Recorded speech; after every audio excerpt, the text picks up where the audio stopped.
अस्सलाम वालेकुम स्टूडेंट्स, उम्मीद है आप लोग खैरियत से होंगे। अच्छा, आज की इस वीडियो में हम जो है वो ऑस्मो रेगुलेशन का टॉपिक कवर करेंगे। ऑस्मो रेगुलेशन बेसिकली क्या होता है? ऑस्मो रेगुलेशन होता है कि हम जो है बॉडी के अंदर वाटर और मिनरल्स के अमाउंट को जो है वो कैलकुलेट करते हैं, यानी कि देखते हैं कि वो अपने वाइटल फंक्शन सही से परफॉर्म कर रहा है। यानी इसका थोड़ा सा छोटा सा मतलब ये निकलता है कि हम वाटर और मिनरल्स के अमाउंट को देखेंगे कि एक एक्यूरेट अमाउंट जो हमारी बॉडी के अंदर मौजूद होनी चाहिए वो है या नहीं है। That is called osmoregulation. ठीक है। उसके बाद हमारे पास ऑस्मोरेगुलेशन की थोड़ी सी डिटेल दी हुई है एनिमल्स में। एनिमल्स में हमारे पास ऑस्मोरेगुलेशन दो तरह के एनिमल्स में पाए जाते हैं। जैसे एक में हमारे पास होता है तो ऑस्मो कम्फर्ट होते हैं और दूसरे होते हैं ऑस्मो रेगुलेटर। ऑस्मो कम्फर्ट वो ऑर्गेनिजम्स होते हैं कि जो कि इंटरनल उनका जो बॉडी सॉल्यूट होता है उसकी कंपोजिशन इक्वल और आइसोटोनिक होती है टू दी एक्सटर्नल इन्वायरमेंट, यानी कि वो बाहर के मुकाबले में अपना इंटरनल इन्वायरमेंट जो है वो चेंज नहीं करते। और ज़्यादातर ये एनिमल्स वो होते हैं जो कि मैरीन वाटर में रहते हैं, और ये अगर इनको जो है बाहर का इन्वायरमेंट बहुत ज़्यादा स्लाइन रेंज में भी मिले तब भी ये सर्वाइव कर जाते हैं। इसके अपोजिट जो आते हैं ऑस्मो रेगुलेटर आते हैं। ये वो ऑर्गेनिजम्स होते हैं कि जिनका जो इंटरनल ऑस्मोटिक इन्वायरमेंट होता है वो बाहर के मुकाबले में चेंज होता रहता है। यानी कि अगर बाहर पानी ज़्यादा है तो पानी अंदर आएगा, और अगर बाहर सॉल्ट ज़्यादा है तो वो सॉल्ट अंदर आएगा। अगर बाहर पानी कम है तो अंदर से पानी बाहर चला जाएगा, अगर बाहर सॉल्ट कम है तो अंदर से बाहर सॉल्ट चला जाएगा। ठीक है। और ये जो है इस टाइप में जो है हमारे पास मिनरल मरीन वाले भी आ जाते हैं, फ्रेश वाटर वाले भी आ जाते हैं और टेरेस्ट्रियल एनवायरनमेंट वाले भी आ जाते हैं।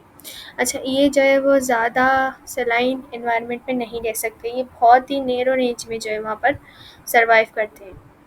अच्छा जी, इसके बाद हमारे पास आती हैं 3 मेन प्रॉब्लम कि हमारे पास फ्रेश वाटर वाले, मरीन वाले और टेरेस्ट्रियल वाले जो कि ऑस्मो रेगुलेटर होते हैं। जैसा भी हमने पढ़ा कि वो बाहर के मुकाबले को देख के अपना इंटरनल एनवायरनमेंट मेंटेन करते हैं, तो वो कैसे सर्वाइव करते हैं? सबसे पहले फ्रेश वाटर वालों के पास जो है वो एक्सटर्नल हाइपोटोनिक एनवायरनमेंट होता है। मतलब उनके बाहर जो है वो नमक ज़्यादा नहीं होता बल्कि पानी ज़्यादा होता है। And they retain salt in their body, और इनकी बॉडी के अंदर जो होता है वो सॉल्ट ज़्यादा होता है, यानी कि इनका जो इंटरनल एनवायरनमेंट होता है वो क्या होता है, हाइपरटोनिक होता है। इसी केस में हम क्या करते हैं, इसी केस में वो जो एनिमल्स होते हैं जो ऑस्मो रेगुलेटर होते हैं वो क्या करते हैं, एंड ऑस्मोसिस करते हैं। यानी कि अंदर सॉल्ट ज़्यादा है और बाहर पानी ज़्यादा है, तो पानी की मूवमेंट क्या होगी, हायर कंसनट्रेशन से लोअर कंसनट्रेशन की तरफ, यानी कि उनकी बॉडी के अंदर। तो वो पानी अंदर आता है through their organs like skin, gills and disturb the internal osmotic balance, यानी कि जो उन्होंने एक मेंटेन्स बरकरार रखा हुआ है वो उसको आकर डिस्टर्ब कर देते हैं थ्रू एंड ऑस्मोसिस, यानी कि एंड ऑस्मोसिस के थ्रू जब वो पानी अंदर आता है।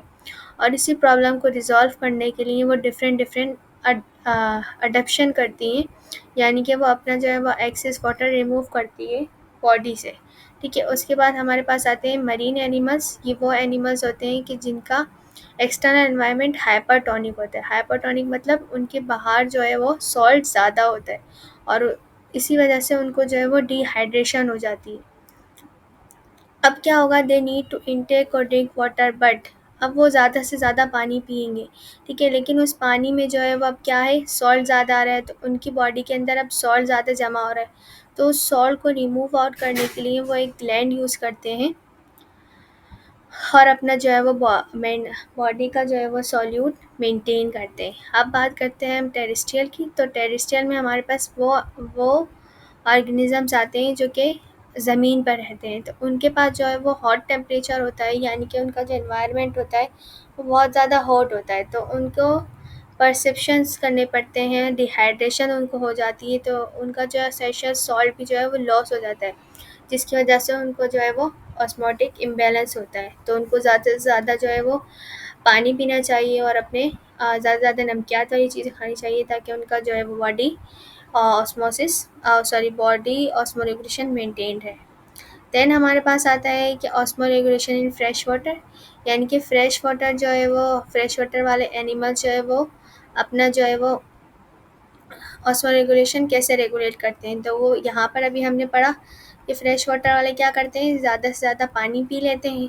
तो यही बात यहाँ पर थोड़ी डिटेल में लिखी हुई है कि फ्रेश वाटर वाले क्या करते हैं, इंटरनल हाइपोटोनिक और एक्सटर्नल हाइपोटोनिक इन्वायरमेंट की वजह से वो जो फ्रेश वाटर फिशेज़ होती हैं उनके अंदर ज़्यादा से ज़्यादा पानी आ जाता है। तो इसी वजह से क्या होता है, वो ज़्यादा से ज़्यादा जो है वो अपना पानी रिमूव करती हैं थ्रू सॉल्ट के साथ फ्रॉम किडनी, और वो जो है वो डाइल्यूट यूरिन करती है। ठीक है, डाइल्यूट यूरिन पास आउट करती है। बात याद रखने वाली है, आप लोग याद रखिएगा कि फ्रेश वाटर फिशेज़ जो है वो डाइल्यूट यूरिन पास आउट करती हैं।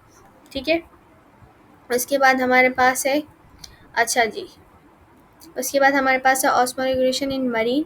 तो मैरीन में क्या होता है कि उनका जो इंटरनल इन्वायरमेंट होता है वो तो हाइपोटोनिक होता है, लेकिन एक्सटर्नल इन्वायरमेंट क्या होता है, हाइपरटोनिक होता है। अब उनका जो पानी है वो ज़्यादा से ज़्यादा लॉस होगा, तो इसके और पानी को अगर वो अंदर लेंगी तो उनका एक्सेसिव सॉल्ट जमा हो जाएगा उनकी बॉडी के अंदर।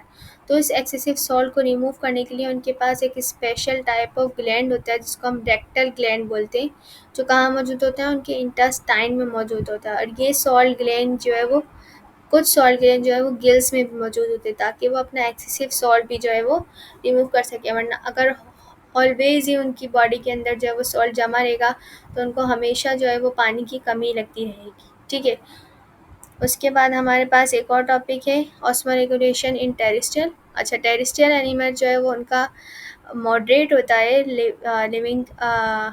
लिविंग सिस्टम, यानी कि या तो उनका एक्सट्रीम इन्वायरमेंट होता है और समटाइम जो है वो सन के नीचे बहुत ज़्यादा एक्सपोज होते हैं।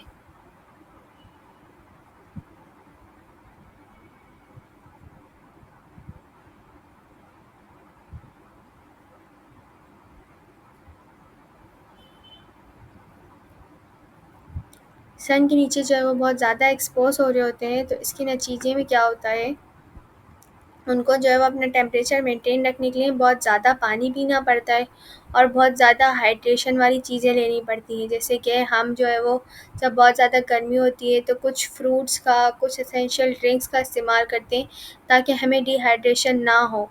और इस वाटर, और हमें जो है वो बहुत ज़्यादा पसीना आता है, हम जो है वो अगर धूप के नीचे रहते हैं या बहुत ज़्यादा वर्कआउट करते हैं, हमें बहुत गर्मी लगती है, बहुत पसीना आता है, तो ये भी क्या वजह होती है हमारे पास, वाटर लॉस को प्रिवेंट करने की वजह से हमारे पास क्या हो जाती है, वाटर की कमी हो जाती है। तो हमारे पास कुछ एनिमल्स ऐसे होते हैं कि जिनका जो है वो अच्छा, ये तो मैं एनिमल्स की बताई थी जो कि टेरेस्ट्रियल एनिमल होते हैं। कुछ एनिमल्स ऐसे होते हैं कि जो उनका जो है वाटर लॉस प्रिवेंट होता है उनके एक्सोस्केलेटन के थ्रू। एक्सोस्केलेटन मीन्स वो स्केलेटन जो कि आउटसाइड दी बॉडी होता है, जैसे कि हमारे पास बटरफ्लाई के पास होता है, ग्रास होपर के पास होता है, मॉस्किटो आप लोगों के फेवरेट, हनी बीस आप लोगों के फेवरेट, जो आप लोग को दिन और रात तंग करते हैं, उनके पास भी क्या होता है, एक्सोस्केलेटन होता है, जो जो किसका बना हुआ होता है, केराटिन, काइटिन और कैल्शियम कार्बोनेट का बना हुआ था, और वो जो है क्या करता है, वाटर लॉस होने से बचाता है। अच्छा, ये जो सारे नाम मैंने लिए ये किस क्लास से बिलोंग करते हैं, आर्थ्रोपोड से बिलोंग करते हैं। अच्छा, इसके अलावा कुछ एनिमल्स ऐसे होते हैं जो कि एक्सक्रीटरी में यूरिक एसिड, तो कुछ जो है वो अमोनिया, और कुछ यूरिया जो है वह एक्सक्रीट करते हैं। ये एक्सक्रीशन वाले टॉपिक में मैं आपको डिटेल में पढ़ाऊँगी। ठीक है, ठीक है, हमारे पास यहाँ पर ऑस्मो रेगुलेशन का टॉपिक कवर हुआ। उम्मीद है आप लोग को osmo regulation in fresh water, marine and in जो है वो टेरेस्ट्रियल एनिमल समझ में आया होगा। इसके अलावा अगर आपके जहन में कोई क्वेश्चन आता है तो आप मुझसे कमेंट में पूछ सकते हैं। अच्छा जी, और अगर आप मुझसे जुड़ना चाहते हैं तो आप मुझे मेरे व्हाट्सएप चैनल पे भी फॉलो कर सकते हैं, इंस्टा पेज पर भी फॉलो कर सकते हैं और फेसबुक पर भी फॉलो कर सकते हैं, जिसकी लिंक जो है वो मैं डिस्क्रिप्शन में दे देती हूँ। Thank you.